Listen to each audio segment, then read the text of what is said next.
Everyone welcome to day 2 in Mousuni island. Already మీరు part 1 చూసారు. ఇది పార్ట్ 2 ఈవినింగ్ అనమాట. లంచ్ చేసిన తర్వాత ఒక గంట సేపు నాప్ తీసుకొని మళ్ళీ డ్రెస్ చేంజ్ చేసుకొని ఫోటోషూట్ స్టార్ట్ చేసాము. ఇక్కడికి దగ్గరలోనే మ్యాంగ్రోవ్ అనే ఒక ప్లేస్ ఉంది. అది చూడడానికి చాలా బాగుంటది. ఒకసారి వెళ్ళేసి రండి అని అంటే ఇంకా అక్కడికి స్టార్ట్ అయ్యాము. వెళ్ళే దారి అసలు బాగోదు. అందుకే ఇంకా మేము వెళ్ళేటప్పుడు అనుకున్నాము అవసరం మనకి రిటర్న్ అయిపోతే బాగుంటది కదా అని చెప్పి.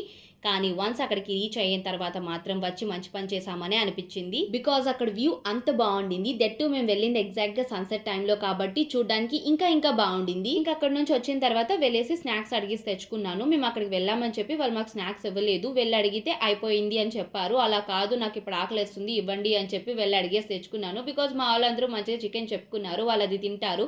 మరి నేనేం తినాలి చెప్పండి, నాకు ఆకలిస్తుంది కదా. వాళ్ళు ఇచ్చేది ఏమి ఉండదు, ముడిలే ఇస్తారు, అయినా కూడా పర్లేదు ఇవ్వండి అని చెప్పి వెళ్ళి అడిగి తెచ్చుకున్నాను. ఇంకా అలా కొంతసేపు తింటూ తాగుతూ డాన్స్ చేస్తూ ఉను ఆడుకున్న తర్వాత నైట్ డిన్నర్ కోసం అని చెప్పి రూమ్ నుంచి బయటకు వచ్చి చూస్తే ఈ బుడ్డి పిల్లలు ఇద్దరు నేల మీద కూర్చొని క్యూట్ గా ఇసుకతో ఆడుకుంటున్నారు. మంచిగా ఇటు పక్క పిల్లలిద్దరిని ఇసుకలో వదిలేసి అటు పక్క వెళ్ళి వాళ్ళ పేరెంట్స్ ఎంజాయ్ చేస్తున్నారు. ఇంకా నేను కూడా వాళ్ళతో పాటు కొంతసేపు అలా ఆడుకొని డిన్నర్ చేసిన తర్వాత బ్యాగ్ ప్యాక్ చేసుకోవడం అయితే స్టార్ట్ చేశాను. బికాజ్ నెక్స్ట్ డే వెళ్ళిపోవాలి కాబట్టి ఇంతేనమాట ఈ వీడియోకి.